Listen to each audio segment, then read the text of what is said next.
Samuel Seabury, Jr., Loyalist essayist and first American Episcopal bishop, 1729 to 1796. Anarchy and confusion, violence and oppression distress my country, and I must and will speak. Though the open violator of the laws may escape punishment through the pusillanimity of the magistrates, he shall feel the lash of my pen. Thus did Samuel Seabury, Jr. begin his November 24, 1774 editorial in the Gazetteer, denouncing the activities of the Continental Congress.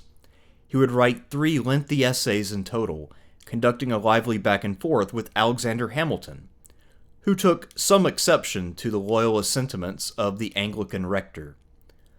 Under the nom de plume, a Westchester farmer, Seabury became one of the most widely read Loyalist writers.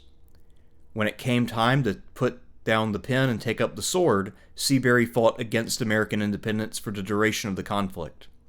After the war's conclusion, however, Seabury found that the Church of England was unwilling to consecrate an American. Unwilling to abandon his new title of bishop, Seabury found a workaround through the Episcopal Church of Scotland. In so doing, he not only effectively founded the American Episcopal Church, but inadvertently gave the British Parliament enough of a shock that it took steps to ensure some reconciliation between Britain and America. Thus, Samuel Seabury, Jr. fought on the losing side, but then not only did well for himself after the war, but also contributed measurably to the work of repairing the rift that he had never wanted in the first place. Samuel Seabury, Jr. was born in 1729 in North Groton, Connecticut, and he was the son of a Congregationalist minister, Samuel Seabury, Sr. The year after the younger Seabury's birth, Seabury, Sr. became an Anglican minister, and he would remain attached to the Church of England for the rest of his life. When Seabury, Jr. was 13 years old, his father relocated the family to Long Island, when he took up a position as rector there. While Seabury was a lifelong Anglican and studied theology with his father's guidance, his own entry into the ministry when he came of age was not quite a certainty. Attending Yale University, Seabury graduated in 1748. At the time, the school specialized in training young men for the ministry, but it was rapidly expanding the range of its studies. Perhaps during his time at Yale, but certainly prior to 1752, Seabury conceived a passion for the study of medicine. From 1752 to 1753, he attended the medical school at the University of Edinburgh. He seems to have graduated, yet he decided at some point along the way that medicine was not for him, and that he would rather follow in his father's footsteps after all. On December 21st, 1753, Seabury was ordained as a deacon by the Bishop of London. 2 days later, he was ordained as a priest by the Bishop of Carlisle. Thus, although he was born and raised in the colonies, Seabury had forged some significant ties with the mother country while he was still a young man. Seabury's first role was as rector of Christ Church in New Brunswick, New Jersey, from 1754 to 1757. It was during this assignment when Seabury met and married Mary Hicks. Mary had a female slave to see to her personal needs. Seabury initiated a lawsuit against his father-in-law for not delivering as much financial assistance to the young couple as he had promised. Seabury won the case in court, leading Edward Hicks to send more of the promised funds and 4 more slaves. Mr. Hicks died soon thereafter, and Seabury returned 3 of the new slaves to the original estate. One wonders if he really needed his father-in-law's financial aid, or if he just wanted to make sure that the man kept his word.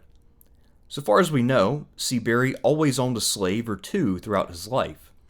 However, in his political writings, he would portray the peculiar institution negatively and compare the actions of the Continental Congress to the travails of slaves. From 1757 to 1756, Seabury served as rector at the church in Jamaica, New York, in today's Queens. This was close to Long Island, where his elderly father was still rector. Samuel Seabury Sr. passed away in 1764, and one imagines that his son was able to keep him company during his final days. Throughout his career, Seabury stood out amongst his peers due to his clear and engaging style as a writer and speaker. His eloquence made him popular and gave him an air of authority. From 1766 to 1775, Seabury was the rector at the church in Westchester, which is now in the Bronx. By this time, there was a growing tension between England and its American colonies. Parliament, through the Sugar Act, Stamp Act, and Townshend Acts, was eager to raise tax revenue from North America. However, since the colonies lacked voting representatives in that legislative body, some in the colonies found this to be unfair, coming to coin the term taxation without representation. Seabury found himself swept up in these controversies, which came to dominate the conversations of educated colonists. Given his adherence to the Church of England, Seabury's politics were naturally to stay loyal to the crown. This was very typical of Anglican ministers, almost all of whom opposed independence. While he probably did make his views known to his congregation, Seabury also wished to make Loyalist arguments across the colonies, but he did not want too much exposure, so he invented the nom de plume, a Westchester farmer, and began to write editorials. To maintain a bit of deniability, Seabury composed his works in such a way as to make them sound as if they were written by an educated yeoman, rather than by a minister with a background in theology. In total, Seabury would pen 4 pamphlets between November 1774 and March 1775, 3 of which were published in James Rivington's Gazetteer, a paper which attempted to serve as a kind of impartial forum for debate. Seabury's words reached many readers, some of whom may well have been persuaded by them to become Loyalist. Seabury's first piece was titled Thoughts on the Proceedings of the Continental Congress, and focused on how bans on the exports of flaxseed and the slaughtering and sale of sheep would be devastating for local farmers. Seabury's main argument was that farmers required peace to prosper, and that their best chance for a peaceful future was to work within the existing political system. Although Britain did not have a perfect track record when it came to respecting the rights of the colonies, it had a good track record, and the existing system had a legitimacy that the upstart Congress could simply not match. He calls the taxes from Congress abject slavery, which may have been a shot against the Virginia planters among the Patriots. This essay sparked controversy and inspired several replies, including one by a young man named Alexander Hamilton, a recent college graduate, who wrote, "A full vindication of the measures of the Continental Congress." Thus, Seabury had found his great literary rival. The 45-year-old rector and the 18 or 20-year-old King's College graduate and patriot activist, both of whom wrote anonymously, were now locked in a duel of wits and words. Most of the patriot attempts to refute his first essay Seabury simply ignored, as he worked on his second essay, The Congress Canvassed, which was a plea addressed to the merchants of New York, begging them to simply ignore the measures of the Continental Congress and thus nullify them. Invoking the social contract and the idea that government's purpose was to protect the weak against the powerful, Seabury portrayed the Continental Congress as a usurper undermining the authority of the lawful governors and colonial assemblies. Much of his reasoning and rhetoric was similar to what one would find in patriot writings, even if the conclusions were very different. In early 1775, Seabury decided to reply directly to Hamilton's work by writing A View of the Controversy Between Great Britain and Her Colonies. In this essay, Seabury states that it has always been the custom of the English to allow free men to criticize the government. He says that he would go further than Hamilton allows in advocating for the right to English liberty, stating that such rights should belong to all men across the world, regardless of race or geographical location. We can get a good sense of Seabury's style in his explanation of why the colonies and colonists still owe fealty to Britain. I will quote from that essay now. Now, the dependence of the colonies on the mother country has even been acknowledged. It is an impropriety of speech to talk of an independent colony. The words independency and colony convey contradictory ideas, much like killing and sparing. To suppose a part of the British dominions which is not subject to the power of the British legislature is no better sense than to suppose a country at one and the same time to be and not to be a part of the British dominions. If therefore the colony of New York be a part of the British dominions, the colony of New York is subject and dependent on the supreme legislative authority of Great Britain. The right of colonists to exercise the legislative power is no natural right. They derive it not from nature, but from the indulgence or grant of the parent state, whose subjects they were when the colony was settled, and by whose permission and assistance they made the settlement. On March 1st, 1775, Hamilton published The Farmer Refuted, a second rebuttal of a Westchester farmer. Meanwhile, and on a somewhat separate track, Seabury completed and published an alarm to the legislature of the province of New York in March 1775. This was a warning against the violence that he said the Patriots would wreak across the land if they got their way. Seabury addressed this pamphlet directly to the lawmakers in New York in the hopes that he could dissuade them from adopting what he saw as a foolish and destructive course of action. Now freed up to turn his attention back to Hamilton, Seabury began to write The Republic Dissected, or The Anatomy of an American Whig, as a defense of his views. But the war's outbreak at Lexington and Concord in April 1775 ended the mostly cordial exchange of words between the leading thinkers in the 13 colonies. Unlike a number of the intellectuals who debated the merits of independence, Samuel Seabury Jr. proved willing to fight for his vision of the colonies. Leaving New York, which was becoming uncomfortable for the Loyalists, he headed for Westchester County, where he traveled about and worked to get the local citizens to pledge allegiance. We don't know whether the man who once identified himself as a Westchester farmer actually had purchase with real Westchester farmers. His activities as a recruiter did not last terribly long, as he was apprehended by Isaac Sears, the head of the New York chapter of the Sons of Liberty.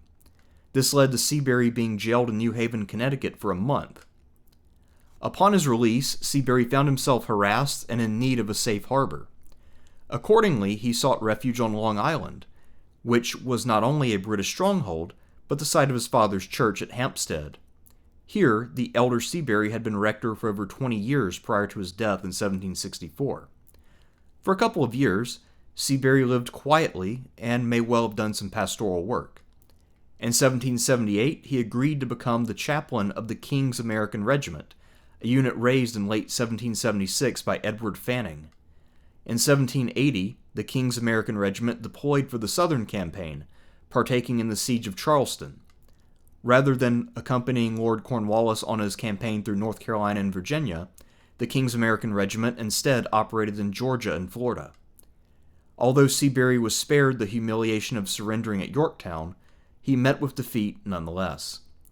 He did not continue to write during his wartime service, so we can only speculate that he may have shared the hopes of other Loyalists, such as William Franklin, that the Crown would opt to fight on. Operations slowly wound down, with the Treaty of Paris being ratified in September 1783.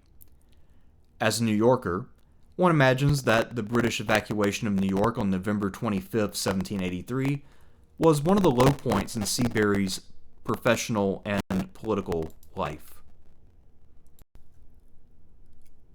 By the time that the war ended, Seabury was already 54 years old. While a number of his fellow Loyalists chose to leave the land of their birth, Seabury opted to remain. While his service with the King's American Regiment and his earlier recruitment work had hardly been secret, the essays that he had written prior to the war's outbreak had been anonymous. Thus, so far as anyone knew, the middle-aged rector was not a thought leader among the Loyalists, but rather a simple, common soldier. Seabury moved to Connecticut, and quickly became popular and respected among the Anglican community there. The clergymen of the state quickly decided to elect a bishop, with their first choice being a well-established favorite son candidate. However, that man was not well enough to fulfill the duties of the post, so they elected Seabury in his stead. Due to American independence, there were no Anglican bishops in the United States, so Seabury set sail to England to be consecrated. Here he ran into a roadblock, as he was informed that he could not be consecrated as a bishop because, as an American, he could not take an oath of allegiance to the King of England. Seabury, of course, then recounted his contributions to the Loyalist cause, including revealing the hitherto hidden fact of his authorship of the aforementioned editorials. Between his eloquence and his story of devoted service, one imagines that the Church of England leadership was convinced of his sincerity, but they still refused to grant his request. Undeterred, Seabury decided to travel north to Scotland in order to see if the Scottish Episcopal Church might be more willing to cooperate. While this church was far less prestigious than the one in England, it was legally recognized. Not as worried about the dignity of the King of England, the Scottish Church agreed to consecrate Seabury, but using the Scottish rite of Holy Communion, which is slightly different than the English one. On November 14, 1784, Seabury was consecrated at Aberdeen. In today's American Episcopal Church, consecration rites are modeled on the Scottish Church, and the anniversary of Seabury's consecration is a lesser feast day. When he returned to the new nation on the western side of the Atlantic, Seabury was now Bishop of Connecticut, and he mostly operated out of St. James Church at New London. In 1790, when the See of Rhode Island was vacated, Seabury agreed to fill that role as well. Many of the rectors who were ordained in New England between 1785 and 1796 were men selected by Seabury. As it became clear that the Episcopal Church of the United States would not rejoin the English or Scottish Church at any time in the foreseeable future, Seabury wasted no time establishing the Church's distinctive liturgy, perhaps doing more than any other single Episcopal leader to influence the direction of Episcopal practice. For inspiration, Seabury looked back to the older Catholic and Orthodox traditions, with the most notable change that he implemented being a weekly communion on Sunday. As would be the case with many churches in the United States until the present, the Episcopalians under Seabury's guidance established a school in Cheshire, Connecticut in 1794. The Episcopal Academy of Connecticut is now a private prep school, Cheshire Academy. Back in England, well before Seabury began to make changes to rites in the American Episcopal Church, news of his consecration in Scotland was cause for alarm. Rather than directing fury at the Scots, the English largely blamed themselves for giving the Scots such an opening. Fearing the long-term consequences if the entire American branch of the Episcopal Church were to become Jacobite, Parliament quickly legislated that provisions be made for the ordination of foreign bishops. Future bishops from the United States seeking consecration could visit Canterbury rather than Aberdeen. Without the show of defiance by the former Loyalist stalwart, one wonders if the Church of England would have shown such flexibility and done so soon after the American War for Independence. In 1792, Seabury and 3 other American Episcopal bishops met. These other 3 men, Samuel Provoost, William White, and James Madison, a cousin to the future 4th president, all of whom owed their consecration to the Anglican hierarchy, were able to, together, give the new American Episcopal Church the ability to claim a unity of the apostolic succession for both the English and Scottish traditions. White was consecrated in 1787 and Madison in 1790, with both men receiving the rites from the Archbishop of Canterbury, John Moore. Coincidentally, it was the same John Moore who had denied those rights to Samuel Seabury back in 1784.